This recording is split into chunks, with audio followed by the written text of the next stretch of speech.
अपने साथियों को बचाने के लिए लक पूरे 10 साल तक लगातार लड़ता रहा। यहाँ तक कि नींद में भी उसने लड़ना बंद नहीं किया। सबको लगा कि वो अकेला मर गया होगा, पर उसने हार नहीं मानी और वापस लौट के आया। पूरा एनीमे देखेंगे, लेकिन उससे पहले चैनल को सब्सक्राइब जरूर से कर लेना और वीडियो को हाइप कर देना। एपिसोड के स्टार्टिंग में हम काफी सारे मॉन्स्टर्स को मरा हुआ देखते हैं और वहाँ पे डीमन किंग का कटा हुआ हाथ पड़ा था। इन लोगों ने पूरी ताकत लगा के डीमंस को पीछे हटने पे मजबूर कर दिया। गोरन कहता है कि हम डीमन को खत्म तो नहीं कर पाए, लेकिन उसका हाथ जरूर काट दिया। एरिक बोलता है चलो कम से कम अब वो काफी समय तक वापस लौट के नहीं आएगा। उन लोगों को लग रहा था कि वो तीनों यहाँ से सुरक्षित घर वापस चले जाएंगे और इधर हमारा प्रोटैगोनिस्ट जिसका नाम लक है, वो डीमन किंग के हाथ के पास बैठा सोच रहा होता है कि क्या मैं इसे माना में कन्वर्ट कर सकता हूँ, या शायद तब तक नहीं होगा जब तक वो पूरा न मर जाए। पर अगर मैं इन छोटे से रिमेन्स को एम्पलीफाई करूँ तो एरिक उसे देख के बोलता है कि कुछ चीजें कभी नहीं बदलती। गोरन कहता है हमने डीमन किंग को भगा दिया और तुम अभी भी उसके हाथ पे अटके हुए हो। लक कहता है तुमने कुछ कहा क्या? माफ करना पर मैंने सुना नहीं। गोरन बोलता है तुम्हारी इन्हीं हरकतों की वजह से आज तक तुम्हारी गर्लफ्रेंड नहीं बनी। अब वो लोग फाइनली उस डायमेंशनल रिफ्ट से बाहर निकलने वाले थे। उन्होंने सोचा नहीं था कि ये लड़ाई इतनी ज्यादा लंबी चलेगी। एरिक कहता है कि जितना सोचा था उससे भी ज्यादा टाइम लग गया। अफसोस की बात ये है कि अपने बच्चों के जन्म के टाइम पे मैं वहाँ पे नहीं पहुँच पाया। गोरन बोलता है कि मेरी बेटी तो भूल भी चुकी होगी कि मैं कैसा दिखता हूँ। लक कहता है फैमिली होने के बाद चिंताएं कभी खत्म नहीं होती, इसीलिए तो मैं सिंगल ही रहता हूँ। गोरन बोलता है कि नहीं लक, घर पे फैमिली का इंतजार करना बहुत ही वंडरफुल चीज होती है, जिसपे एरिक भी एग्री करता है और बोलता है कि हम दोनों इसीलिए लड़ते रहे क्योंकि हमें फैमिली का सपोर्ट मिला, इसीलिए तुम भी जल्दी से अपनी फैमिली बना लो। तभी उन्हें सेंस होता है कि काफी सारे डीमंस उन्हीं की तरफ आ रहे हैं। गोरन हैरान था। एरिक बोलता है कि अभी भी इतने सारे डीमंस बाकी हैं। गोरन रैम्पेज के लिए तैयार हो जाता है। एरिक बोलता है कि शायद अपने बच्चे से मिलने के लिए थोड़ा और वेट करना पड़ेगा, पर लक जानता था कि हम लोग ऑलरेडी बहुत थक चुके हैं। अगर अब और लड़े तो कोई भी जिंदा नहीं बचेगा, इसीलिए वो एरिक और गोरन से कहता है कि इन्हें मुझ पे छोड़ दो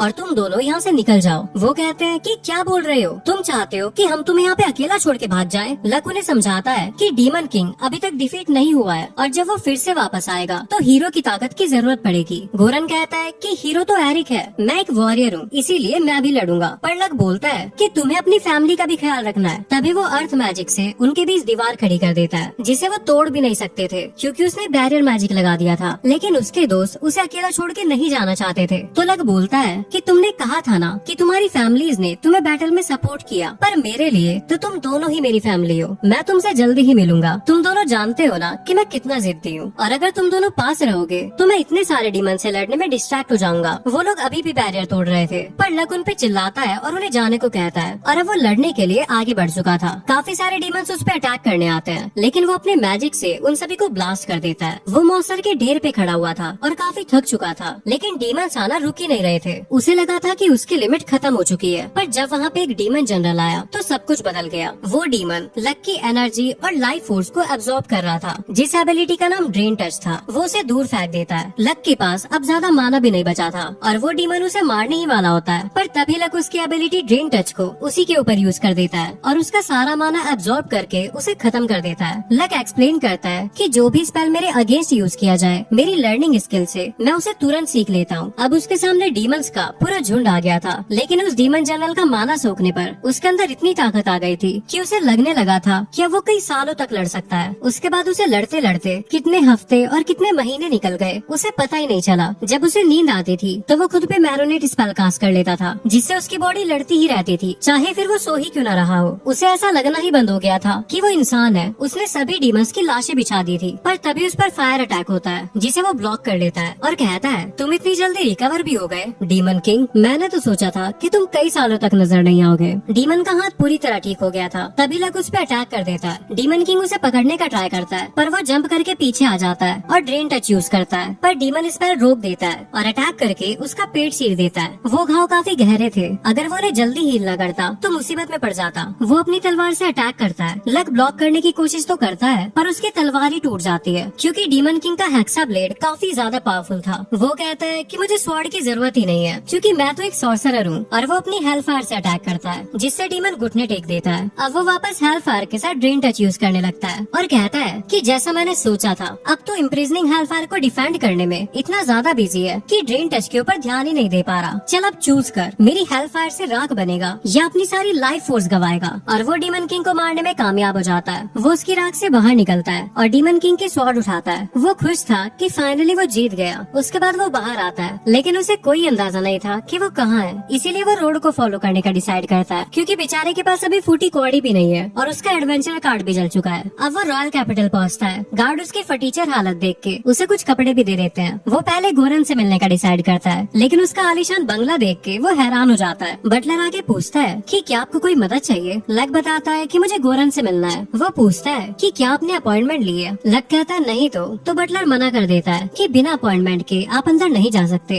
लक उसे समझाने की कोशिश करता है कि अगर तुम उससे ये कहोगे कि लक मिलने आया है तो वो समझ जाएगा, पर उसे लगता है कि वो मिलने के लिए बहाने बना रहा है। वो कहता है कि तुम्हारे जैसे यहाँ पे बहुत आते हैं, अब जाओ यहाँ से। लक कहता है चलो कोई बात नहीं, अब गिल्ड जाके अपना एडवेंचर कार्ड री इशू करवा लेता हूँ। पर रास्ते में वो एक स्टैचू को देखता है और कहता है ये तो पहले यहाँ नहीं था, क्या वो कोई सॉर्सरर है, काफी हैंडसम है। फिर वो एक आदमी से पूछता है कि स्टैचू किसका है। वो बंदा शॉक हो जाता है कि उसे इतना भी नहीं पता। लक कहता है माफ करना, पर मैं सच में नहीं जानता। वो कहता है हाँ, देख के लग ही रहा है जैसे किसी खंडर से निकल के आ रहे हो। अब वो उसे प्राउडली बताता है कि ग्रेट सेंट लक का स्टैचू है। ये नाम सुन के वो शॉक हो जाता है। वो आदमी एक्सप्लेन करता है कि ये महान हीरो वो है जिन्होंने 10 साल पहले डायमेंशनल रिफ्ट के अंदर अकेले ही डीमंस की फौज को रोक के रखा। लक हैरान होता है, क्या ये मेरा स्टैचू है। वो उसकी तारीफ करते हुए बताता है कि उनके एफर्ट्स ने पूरी दुनिया को बचा लिया। सेंट लक एक महान हीरो और एक महान सेज है। लक कहता है कि इसका मतलब उन्होंने ये सोचा होगा कि मैं 10 साल पहले ही मर गया। फिर उसे रियलाइज होता है कि मतलब मैं पूरे 10 साल यानी एक डेकेड तक लड़ता रहा। अब वो गिल्ड के हेडक्वार्टर्स में पहुंचता है और एक आदमी उसे देख के बोलता है कि तुम्हें पहले यहाँ पे नहीं देखा। पर लक उसे इग्नोर करके आगे बढ़ जाता है और रिसेप्शनिस्ट से बात करने लगता है। वो एडवेंचरर गुस्से में कहता है कि मुझे इग्नोर कर रहा है, लगता है तुझे यहाँ के उसूल सिखाने पड़ेंगे। तभी पीछे से गोरन रोता हुआ आता है और लक को उठा के अंदर ले जा लेता है। वो काफी खुश था कि लक जिंदा लौट आया। लक बोलता है क्या तुम रो रहे हो और बूढ़े कैसे हो गए। गोरन रोते हुए बताता है कि मैं रो नहीं रहा, पर हाँ मैं बूढ़ा हो गया हूँ, क्योंकि हमें बात किए हुए 10 साल हो गए हैं। उसके बाद लक बिस्कुट खाने लगता है जो उसे काफी टेस्टी लग रहे थे, क्योंकि उसने 10 साल में कुछ भी नहीं खाया। उसे बस ड्रेन टच एबिलिटी की वजह से एनर्जी मिलती रही, लेकिन पेट बिल्कुल खाली था। गोरन उसे खाने से रोकता है कि इतने टाइम से तुम्हारा पेट खाली है, इसीलिए ज्यादा कठोर चीजें मत खाओ, और वो उसके लिए खिचड़ी लाने को बोलता है। फिर वो कहता है मैं अभी भी हैरान हूँ कि तुमने उसे सरवाइव कर लिया। लक बताता है कि मेरे ड्रेन टच सीख लेने से बहुत फर्क पड़ा। तभी वहाँ पे एरिक आता है उसका खाना लेकर और बोलता है कि तुम ठीक ठाक लग रहे हो लक, और फिर रोते हुए कहता है मुझे बहुत अच्छा लगा कि तुम वापस आ गए। और उन दोनों को रोता हुआ देख वो सोचने लगता है कि आखिर मैं इन अधेड़ उम्र के आदमियों का रोना कैसे संभालूं। वो एरिक को देख के कहता है कि तुम्हारे जैसे स्मार्ट लड़के भी बूढ़े हो जाते हैं। अब एरिक सीरियस होके पूछता है वैसे लक क्या तुम्हें कुछ अननेचुरल नहीं लग रहा। गोरन एग्री करता है कि हाँ तुम्हारी उम्र तो बिल्कुल भी नहीं बढ़ी, उल्टा मुझे तो ऐसा लग रहा है कि तुम पहले से भी जवान हो गए हो। लक बोलता है कि बकवास मत करो, पर जब वो खुद को देखता है तो हैरान हो जाता है कि आखिर मैं छोटा कैसे हो गया। वो कहता है कि शायद जब मैंने डीमन किंग को ड्रेन टच से हराया था तो उसकी काफी सारी लाइफ फोर्स को अब्सॉर्ब कर लिया था, ये शायद इसी वजह से हुआ होगा। ये सुन के दोनों शॉक हो जाते हैं। क्या तुमने डीमन किंग को हरा दिया। लक कहता है हाँ, वो रिवाइव होके वापस आया था। एरिक बताता है कि हमारा किंगडम तैयारी कर रहा था कि डीमन किंग रिकवर करके वापस हमला करेगा, इसलिए हम मिलिट्री को और भी स्ट्रॉन्ग कर रहे थे, लेकिन अगर तुम उसे ऑलरेडी हरा चुके हो तो हम तुम्हें इसका रिवॉर्ड जरूर देंगे। गोरन कहता है आपने सही कहा यो मैजेस्टी। ये सुन के लक हैरान होता है कि इसका मतलब तुम किंग बन गए, मतलब मुझे पता था कि तुम रॉयल्टी हो, लेकिन फिर भी। एरिक एक्सप्लेन करता है कि पहले वाले किंग को लगा कि मैं इसके लायक हूँ क्योंकि मैंने डीमन किंग को भगाया था। गोरन बताता है कि एरिक अब किंग बन चुका है और मैं एडवेंचरर्स गिल्ड का ग्रैंड मास्टर हूँ। लक कहता है तुम लोगों ने तो तरक्की कर ली। गोरन उसे बताता है कि तुम अब सेवियर और ग्रेट सेज बन चुके हो, यानी supreme sorcerer archduke Luck Frenzen. Luck कहता है ये तो बहुत लंबा नाम है, और आखिर ये आर्चड्यूक क्या है। मैं कोई नोबेलिटी नहीं हूँ, और ये फ्रेंजन कौन है। एरिक बताता है कि मैं तुम्हारी सर्विस को रिवॉर्ड देना चाहता था, इसीलिए तुम्हें नोबल टाइटल दे दिया। गोरन कहता है कि स्टैचू बनने के तुरंत बाद उसने पहला काम यही किया था। लक पूछता है ओ हाँ वो स्टैचू, उसका क्या सीन है। गोरन कहता है तुमने देख लिया, अच्छा बनाया ना। लक कहता है हाँ ये तो मुझसे भी अच्छा दिखता है। एरिक बताता है कि स्कल्पचर ने तुम्हें कभी नहीं देखा था, इसीलिए मैंने और गोरन ने जैसा एक्सप्लेन किया उसने वैसे ही बनाया। लक कहता है मुझे पता था इस कारनामे के पीछे यही लोग होंगे। वो कहता है वैसे मैं हैरान हूँ कि जब तुमने मुझे नोबल्स का टाइटल दिया तो किसी ने बवाल नहीं किया। वो कहता है क्योंकि तुम्हारी कोई फैमिली नहीं थी और सबको लगा कि तुम मर चुके हो। वो कहता है अब जब मैं जिंदा लौट आया हूँ तो इससे कोई प्रॉब्लम तो नहीं होगी। चलो एक काम करो, ऑफिशियल स्टोरी को मत बदलो, लक को मरा हुआ ही रहने दो। वो पूछते हैं कि अब तुम क्या करोगे। लक कहता है ये एक अच्छी अपॉर्चुनिटी है, मैं फिर से बिल्कुल जीरो से एडवेंचरर बन के नई शुरुआत करूंगा। इधर हम एक लड़की को ट्रेनिंग करते हुए देखते हैं जिसका नाम सैलिस है। गोरन लक लक को उसका नया एडवेंचरर कार्ड देता है कि इस पे इन्फो मास्किंग स्पेल यूज किया है ताकि तुम्हारा नाम सिर्फ लॉक दिखाए। वो कहता है कि लॉक नाम कहाँ से आया। गोरम बताता है कि तुम्हारा असली नाम लक लॉक फ्रेंजन है। लक मन में सोचता है कि इन लोगों ने अब मुझे एक मिडिल नेम भी दे दिया। गोरन आगे समझाता है कि तुम्हारा फर्स्ट जॉब जो कि एस रैंक सुप्रीम सॉर्सरर है उसे हाइड रखा गया है और सिर्फ तुम्हारा second job F rank warrior ही दिखाएगा, इसीलिए अब से तुम लॉक एफ रैंक वॉरियर के नाम से जाने जाओगे। ये सब करने के लिए लक उसका शुक्रिया अदा करता है। फिर गोरम पूछता है वैसे तुम 0 से शुरू करके बोर नहीं हो जाओगे क्या? तुम चाहो तो स्ट्रॉन्गर एनिमी से भी लड़ सकते हो। लक कहता है मैं काफी सारे स्ट्रॉन्ग एनिमी से तो पहले ही लड़ चुका हूँ। जब वो वहाँ से निकल रहा होता है तो बटलर उससे पहले दिन के लिए माफी मांगता है क्योंकि उसने तब थोड़ा रूड बर्ताव किया था। लक कहता है कोई बात नहीं, वैसे भी उस वक्त मेरा हुलिया काफी अजीब था। बटलर कहता है आप बहुत काइंड हो मास्टर लॉक, वैसे अब आप कहाँ जा रहे हो? लक बताता है कि मैं एडवेंचरर गिल्ड जा रहा हूँ और ये सब सैलिस देख रही थी और वो थोड़ा ब्लश भी करने लगती है। अब वो गिल्ड रिसेप्शनिस्ट को क्वेस्ट दिखाता है जो वो करना चाहता था,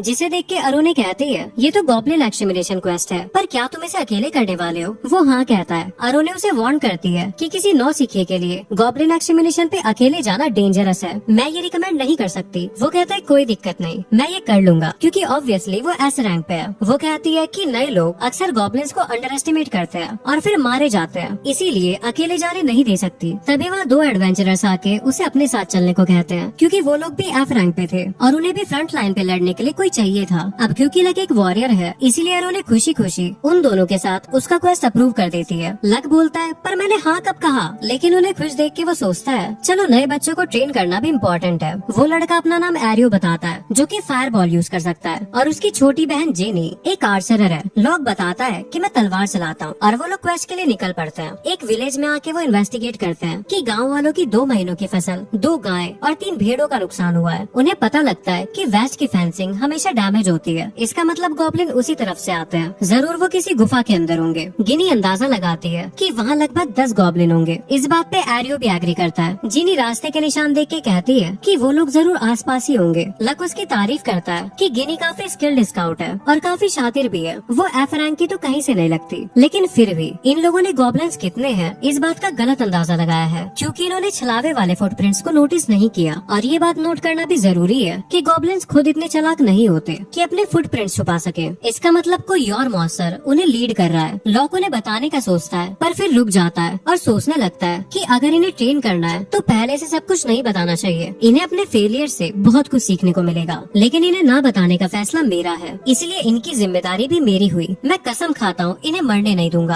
अब वो लोग डैन के पास पहुँच जाते हैं, लेकिन लक को कुछ गड़बड़ लग रही थी। पर वो दोनों बोलते हैं कि हमें तो सब सही लग रहा है, रात को गॉब्लिन ज्यादा एक्टिव होते हैं, इसीलिए हमें इन्हें दिन में निपटाना होगा। लक बोलता है कि मैं लीड करूंगा, गिनी तुम कवर फायर करना और अंदर जाने के बाद पीछे की साइड को प्रोटेक्ट करना, और आर्यो तुम जितना हो सके अपना मैजिक उतना बचा के रखना। उसके बाद वो अटैक करने बढ़ता है और एक गॉब्लिन का सर उड़ा देता है। जिनी पीछे से एक को मारती है और अंदर काफी सारे गॉब्लिन्स थे, पर लक सबको मार देता है और वो दोनों भी लड़ रहे थे। लेकिन उसके बाद वो काफी ज्यादा थक जाते हैं। उन्हें यकीन नहीं हो रहा था कि उन्होंने 30 से ज्यादा गॉब्लिन्स मार दिए, जबकि उन्हें लगा था कि यहाँ पे सिर्फ 10 होंगे। लॉक उन्हें समझाता है कि ऐसे ग्रुप हमेशा हो गॉब्लिन्स लीड करते हैं। वो आर्यो से पूछता है क्या तुम अभी भी फायरबॉल चला सकते हो? आर्यो कहता है कि अगर ज्यादा जोर लगाऊंगा तो शायद, लेकिन मेरा ऑलमोस्ट सारा मैजिक खत्म हो चुका है। वहीं जिनी के पास भी सिर्फ 3 एरो बचे थे। आर्यो वापस जाने का फैसला करता है और जिनी को समझाता है कि मैजिक और एरो कम होने की वजह से आगे बढ़ना डेंजरस हो सकता है। लॉक इम्प्रेस्ड था कि उन्होंने अच्छा फैसला किया, पर तभी उन्हें गॉब्लिन के चिल्लाने की आवाज आती है। जब वो जाके देखते हैं तो वहाँ पे गॉब्लिन लॉर्ड खड़ा हुआ था। लक सोचता है कि गॉब्लिन अनाज थोड़ा थोड़ा करके चुरा रहे थे, यानी कोई उन्हें सिस्टमैटिक ऑर्डर दे रहा था। इसका मतलब ये है कि वो काफी इंटेलिजेंट होगा, लेकिन इस गॉब्लिन लॉर्ड के अंदर से मुझे वैसी फीलिंग नहीं आ रही। इसका मतलब इनका असली बॉस कोई और है। तभी वहाँ सिया नाम की लड़की आके उस पर अटैक करती है, लेकिन वो अपने हथियार से उसे रोक लेता है। सिया कहती है कि मेरे रास्ते से हट जाओ वरना अच्छा नहीं होगा। नेक्स्ट एपिसोड देखने के लिए चैनल को सब्सक्राइब जरूर से कर लेना।